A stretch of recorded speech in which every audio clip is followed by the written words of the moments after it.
j'ai fait 3 livres, 2 livres. Non, non, parce que communiquer à 10 personnes, ils ont des propositions qu'on peut critiquer. J'espère que le président que sur l'invitation à une centaine de personnes.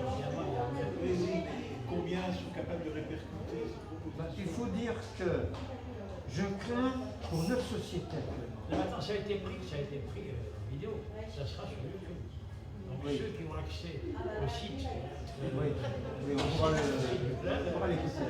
Bon, il y a une chose que je crains pour notre société, en rapport avec le sujet d'aujourd'hui. C'est le risque révolutionnaire en France. Je ne dis pas pourquoi, parce que c'est la politique. Je n'insisterai pas. Mais la conséquence de ça, c'est l'autre risque de l'effondrement du rôle d'arbitre de l'État dans les disputes entre les opinions collectives différentes en France. Et quand cette chose-là arrive, la parole ne suffit plus entre les opinions qui vont s'affronter, on en viendra rapidement aux armes, à la violence, et ça s'appelle une guerre civile et une révolution. Il y a d'autres raisons. Alors, je ne veux pas entrer dans les raisons, ce n'est pas le but de ce soir. Mais la conséquence de ce fait, si ce phénomène se produit, phénomène je redoute, je n'ai pas dit que je souhaite, je le crains. Dans ce phénomène, alors, il y aura la possibilité de réorganiser le pays et peut-être d'introduire un certain nombre des réformes ou des transformations que tu proposes. Parce qu'aujourd'hui, à la moindre transformation, la population risque tout simplement une éruption, une réaction de... non, la Constitution, ce n'est qu'une consignation par écrit de l'évolution du chose d'un pays. Ce n'est pas une Constitution qui décide de... C'est le pays et son évolution interne qui décide de la structure politique du pays. Ça ne peut se faire que par des élections, par une révolution.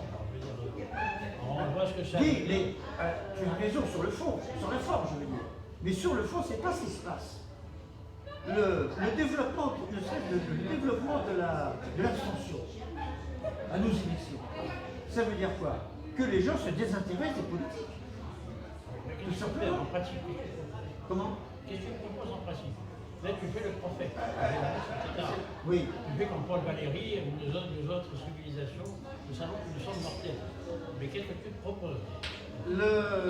Une nouvelle manière une nouvelle manière d'élaborer des décisions. Surtout les décisions aux conséquences sociales. C'est-à-dire, je prends l'exemple, on peut prendre l'exemple des retraites, la réforme des retraites, ou l'exemple des décisions qui ont abouti à l'éruption des Gilets jaunes. C'est la prise de décision au départ qui est la cause de ces deux phénomènes d'éruption de la société et qui a littéralement paralysé le fonctionnement du gouvernement. Je veux dire par là, il faudrait que le peuple puisse avoir accès par un moyen X, Y, Z, je ne sais pas lequel, mais aux attendus qui président une prise de décision. C'est-à-dire que les gens, dans le peuple, soient conscients des problèmes à résoudre et de leur nature. Mais Denis, il faut y avoir Oui, mais justement, oui, mais si on ne fait pas ça, on aura le risque révolutionnaire comme ça. C'est vous une révolution ou des élections? Alors les élections, on sait que c'est. Moi je considère que depuis Pompidou, qui à mon sens a été le meilleur président de la République, on a fait des générations. Des gens qui s'aiment. Je n'ai pas compris la fin de ta phrase. Je considère que depuis Pompidou, et à mon sens, c'est mon opinion et je la partage, je disais Joseph Prudhomme, a été le meilleur président de la République, on n'a fait que se dégrader. Que se dégrader, ça je suis d'accord avec toi. Et alors, qu'est-ce qu'on peut faire? Ce que je viens de dire. Ça veut dire quoi? Ça veut dire quoi? Tirer sur le président de la République le 14 juillet. Pourquoi l'affaire des Gilets jaunes a explosé? Mais qu'est-ce qu'il faut faire? Apparemment, tu n'as pas l'air de comprendre. J'ai compris, mais... Si tu as compris, pourquoi tu poses la question? Je pose une question que peut-on faire? c'est pas mon vote qui va changer. Et le mien non plus. Et le nôtre non plus. En pratique. Ben, en pratique, comment te...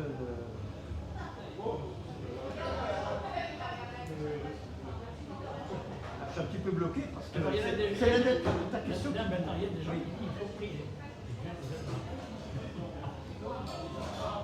Il y a des gens qui disent qu'il faut prier et Dieu nous aidera. Il y a des gens qui disent qu'il faut aller dans la rue. Ça n'a jamais marché, ça. Ça n'a jamais marché. Les gens aussi ils ont déjà des fautes exprimées. Comment? Les miracles ne sont pas possibles, Oui. comme disait Malebranche. Oui. Je pense au dictionnaire du diable de... Comment il s'appelait? Que je connais pas. Enfin bref, le gars Ambrose Bierce. Et le gars a défini prier pour obtenir un résultat. Oui. Demander à Dieu l'annulation de l'univers. J'entends rien. J'entends rien. Prier, donc même, demander à Dieu l'annulation des lois de l'univers au bénéfice du seul requérant. Du seul Requérant. requérant. Annulation. Tu fais penser aux Romains qui demandaient des choses à Dieu dans leur prière, et quand les dieux ne les satisfaisaient pas, ils retournaient au temple pour aller engueuler le Dieu. Je crois qu'il y avait des peuplades méditerranéennes qui fouettaient Oui. leur dieu Les représentations divines, oui. Ah, tout à fait. Oui. Pour en revenir, j'ai bien une idée concernant les gilets jaunes, qui peut-être donne... Oui. Mais comme tout le monde, je suppose. Oui, vas-y, vas-y. Justement, c'est un rapport avec le sujet. C'est l'éducation. Non, j'ai bien une idée concernant les gilets jaunes. Bon, ça y est, on va y arriver. Comme tout le monde, bien sûr. Bon. Qui est en rapport avec l'exposé. À savoir que c'est effectivement une question d'éducation. Je sais qu'il y a eu une époque, j'ai vécu ça. Mon entreprise, qui était la branche française multinationale, a développé un programme d'enseignement de l'économie pour tous les salariés. Oui. On allait tous faire des stages de formation économique. Très intéressant d'ailleurs. Oui. Ça se faisait sur une méthode également intéressante et novatrice, mais c'est une autre affaire. L'essentiel, c'est pourquoi ça? Parce qu'on s'est aussi posé la question. Et le pourquoi, bien sûr, c'était pour pouvoir discuter. On va discuter, mais Entre la direction et toute la base. La base. Sachant que dans cette entreprise, il y avait 7 niveaux de hiérarchie. Voilà. Et tout Alors, le monde est cette- conscient des conséquences de prise de décision dans cette entreprise. Tu parles d'une entreprise, là. Exactement. Voilà, voilà. Et Avec, donc, je me suis dit que c'est vrai pour les gilets jaunes. tout à fait. Ils n'avaient pas de vision politique globale. Ils n'avaient quant pas à la vision l'économie. énoncée des problèmes. J'en parle du temps. Oui, Ils étaient capables donc de relance, Oui. vu. oui, Ils, probablement d'ailleurs, je ne sais pas si on a fait des sondages là-dessus, ils ne devaient pas voter beaucoup, oui. à vérifier. Ils ont dégagé 2 ou 3 leaders, mais très vite retesté, très vite remis un peu Dégagé dégagé. Manifestement, c'était un mouvement protéiforme par Protéiforme. Oui, exactement. Et en effet, il portait en germe ce type de problème que tu évoques. C'est vrai qu'il n'est pas... Ce sont des gens qui n'avaient pas l'énoncé du problème. Alors, c'est pas fini, maintenant. L'idée qui me venait à l'esprit comme solution à l'époque, c'était qu'il y a quand même une chose à quoi servent les référendums, plus encore que les élections législatives et les élections présidentielles. C'est quand il y a un référendum, disons le peuple tranche et la minorité sait que il y a la majorité en face d'elle, donc il n'y en a qu'à s'écraser. Mais je connais un cas, ce cas-là mérite réflexion. C'est l'aéroport de Nantes. Oui, Référendum, il y a eu. Ça n'a pas suffi. ça n'a pas suffi. Non, mais attends, il n'y a pas de... Du coup, je sais pas. Il y a les Consultation des populations locales. Il n'y a pas eu de référendum au sens. Donc, quand je dis référendum, il y a eu. Non, mais c'est un référendum des populations locales qui a été directement concerné. On ne va pas organiser un référendum à la Martinique pour organiser un référendum. Non, mais à propos des référendums, Poutine a organisé des référendums dans certaines régions. Russophone, je connais un peu, je connais un peu la Russie, je connais un colloque avec Saint-Pétersbourg, un colloque avec les Saints. Je connais un peu la Mandela. Et ces populations russophones ont voté, alors évidemment, c'est à voter 95%, je Oui, le score coréen. Mais c'est quand même un référendum. On ne peut pas tricher à 100%. Alors, les pays occidentaux refusent de reconnaître la volonté des populations locales russophones d'être intégrées à la mère patrie de la Russie. Alors que on a organisé, je ne sais plus comment, on a détaché le Kosovo, qui est le cœur historique de la Serbie, on l'a détaché de la Serbie, sous prétexte qu'il avait été occupé au cours des siècles par la volonté originale. On s'est permis de le détacher de la Serbie pour le rattacher, je crois, à l'Albanie, ou alors je ne sais pas s'il est devenu indépendant. Il est indépendant. Il est indépendant. On s'est permis de bombarder la Serbie, qui est un vieil allié, quand même, de lui enlever une partie de son territoire. Le Kosovo pour les Serbes, c'est comme Jérusalem pour les Juifs, c'est le cœur de leur nation. Et maintenant, on refuse aux populations russophones d'Ukraine de rejoindre la Russie ou au moins d'être autonomes. On repart sur une pointe glissante sur ce sujet. Ah, mais attends, je termine. Parce que, non, mais moi j'ai une chose à dire. Ce sont des votes à la pointe du fusil. Hein, à la Staline. Hein. Denis, tu as été glissant aussi. Oui. Bon, alors, je termine mon glissement. Macron, bon, moi, franchement, je suis pour une réforme de la République. Je pense qu'on ne peut pas s'en sortir s'il n'y a pas un allongement du travail. D'ailleurs, la grande erreur de Mitterrand, ça c'est la connerie de Martine-Aubry, de son père, bon, c'est peut-être père-fille, hein, Jacques Delors, hein, les 35 heures, la retraite à 60 ans, ça a réduit, l'impact économique de la France. Tout à fait. La compétitivité de l'entreprise, c'était une grosse erreur. Bon. Alors, on essaie de revenir en arrière par tous les moyens, ça peut bien essayer, mais pas de détour. Il faut carrément dire. Dans les pays scandinaves, en Finlande, on est passé à la retraite à 67 ans. Voilà, c'est comme ça. Alors, moi, je suis pour la réforme. C'est probablement la seule réforme avec laquelle on est d'accord. Et je suis d'accord aussi. Mais tout de même, la méthode peut passer par l'article 49.3. Oui. Alors ça, c'est autre chose. S'il était démocrate, il faudrait un référendum comme Poutine. Alors on ne peut pas donner des leçons aux autres si c'est l'histoire de la paille et la poudre. On ne peut pas se permettre de dire aux autres qu'on ne fait pas alors que nous-mêmes on fait n'importe quoi. Oui, mais c'est des référendums spéciaux là. Excuse-moi. Les référendums, c'est des référendums de terrorisme. La Français, eux, sont corrects. C'est qu'une fois, le pouvoir atterrit en minorité. Des pays conquis militairement, envahis, bombardés, terrorisés, et on fait un référendum de ces conditions. Mais qu'est-ce que ça veut dire, ça? C'est pas possible. Non, c'est beaucoup plus compliqué. Hein? Oui, c'est compliqué. Le problème est compliqué. Je veux dire, la clique au pouvoir, c'est des... C'est pas une clique. Là, je suis pas d'accord. Là, tu dérailles. Hein. Là, tu dérailles. C'est des mafias. Hein? Oui, à Moscou aussi, c'est une mafia. Oui, c'est mafia contre mafia. Ouais. On n'a pas à s'y mêler. C'est pas notre problème. On est en train de pénaliser la population française par des occupés. Je suis pas d'accord. Moi, je suis pour. Je suis prêt à accepter de ne plus chauffer. Je suis prêt à accepter à vivre moins bien pour ces gens-là. Moi, je suis pas d'accord. Je suis d'accord. Moi, je suis prêt à accueillir des Ukrainiens réfugiés et des Russes réfugiés. Oui. Mais pas à mêler des affaires des autres. C'est là le problème. On n'a pas non plus, je veux dire, des mains très nettes. Hein. On n'a pas donné de leçons. Mais quel État a des mains nettes? Il n'y en a pas. On n'a pas donné de leçons aux autres. On voit les intérêts de la France. Point final. Ça dépend de ça. Ça nous amène pratiquement à une question philosophique. C'est-à-dire, quel est le système? Ça nous amène à une question philosophique, à savoir sur quel système moral on fonde ses opinions politiques. J'ai une anecdote à propos. Très courte.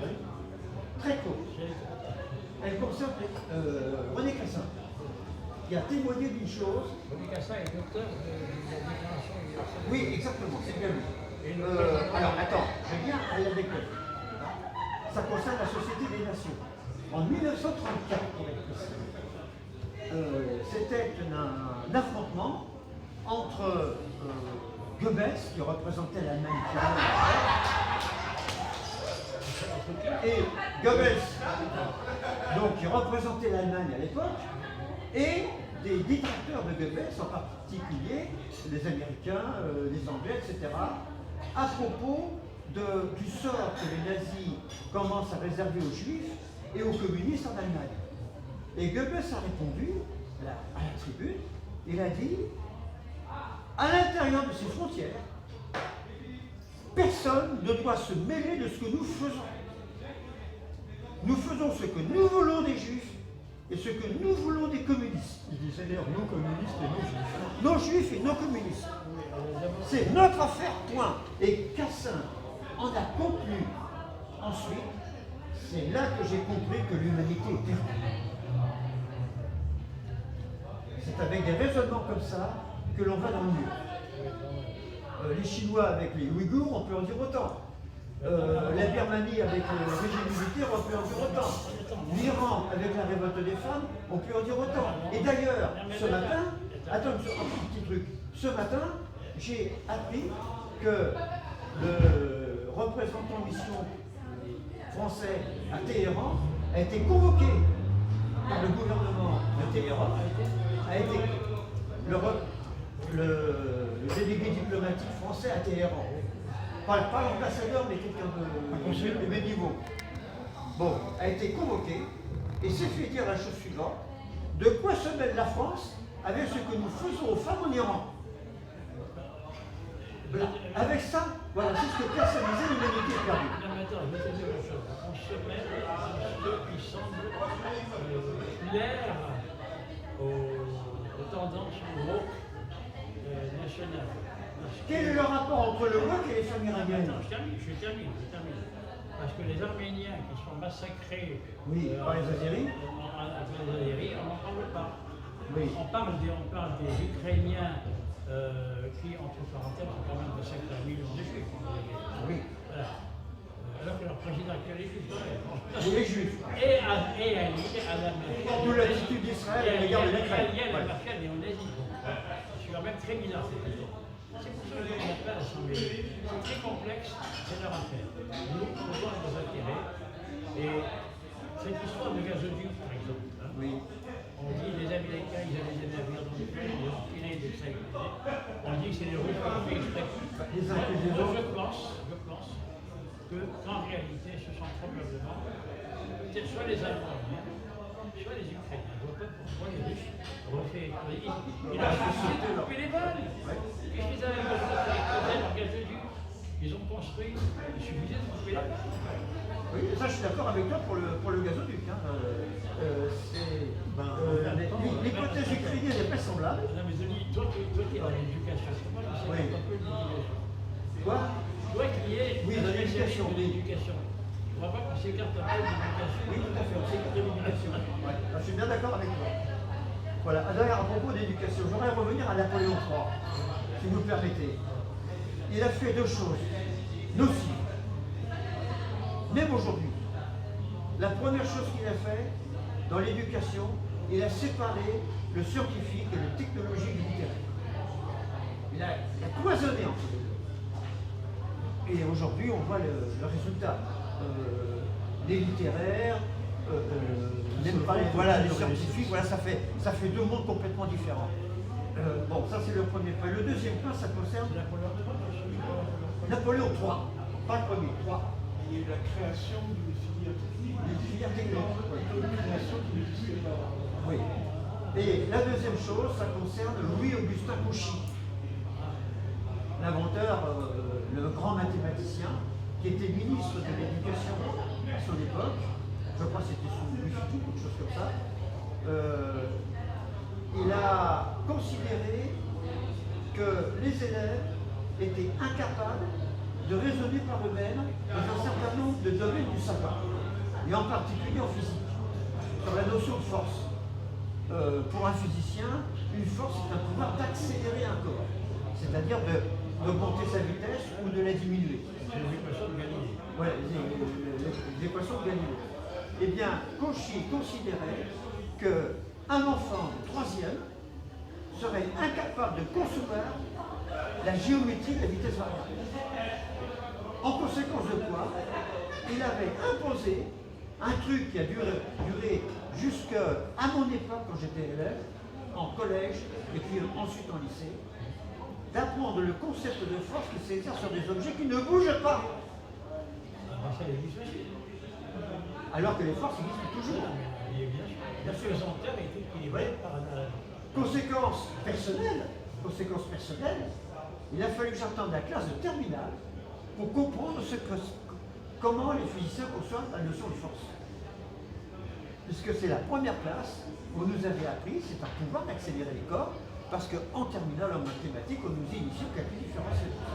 C'est la seule raison. Lequel calcul différentiel, et j'en ai fait l'expérience personnelle en lycée et en suprascolaire, on peut commencer à initier dès la classe de troisième. Il faut pas oublier que cette histoire Oui. de force qui accélère, c'est de Galilée, parce que Aristote, Newton, ni les Égyptiens, ni les Arabes ne comprenaient ça. C'est Galilée qui a compris qu'un corps suivant un mouvement rectiligne uniforme poursuivait ce mouvement indéfiniment à l'absence de proton. C'est Galilée qui a compris qu'il fallait que la force était non pas d'une vitesse, mais d'une accélération. C'est plus compliqué que ça. D'abord, la géométrie pour traiter ou concevoir une vitesse variable est d'origine médiévale. Le Moyen-Âge a inventé une représentation graphique connue aujourd'hui, que tout le monde connaît sous le nom d'histogramme.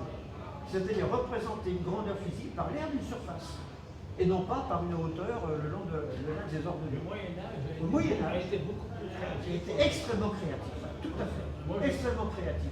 Et la conséquence de ce concept médiéval, c'est la mise au point d'un premier théorème mathématique sur un mouvement uniformément accéléré, et qu'on appelle le théorème de la charité croissante. Pourquoi? Le théorème dit ceci. Comparons deux personnes. Une à charité constante. La deuxième à charité uniformément croissante. C'est-à-dire qui augmente régulièrement au cours du temps. Au bout d'un mois, par exemple, de donation, la personne à charité uniformément croissante donnera au total la moitié de ce que la personne donnerait à charité constante. Et bien ce théorème est le fondement de la loi de Galilée sur la chute libre des corps, le fondement mathématique. Donc ça veut dire que Galilée, avant d'inventer, il a appris. Il était étudiant, il a appris des choses. Et il a appris ces raisonnements médiévaux et il s'est appuyé dessus pour proposer son modélisation de la chute des corps. C'est ce que je me suis attaché à montrer dans mon exposé. C'est quand j'ai visité la tradition chrétienne a transmis tous les savoirs. Et les a développés au fur et à mesure des siècles. Voilà. Et c'est pas du tout. Mais il y a eu, en réalité, c'était un conflit d'autorité. C'est pas un conflit de vérité, c'est un conflit d'autorité. Oui. C'est pas un conflit de vérité, c'est un conflit d'autorité. Et le Moyen-Âge, On va en quitter. oui. Merci ces propositions. Bien sûr, on a pas trop ennuyé. J'ai beaucoup appris. Bon, la partie historique. Le petit historique, c'est passionnant. Hein. Là, faut connaître. Ces propositions, on ne les répond pas, mais Ah oui, bah, au moins, elle ça a le discute. mérite. Elle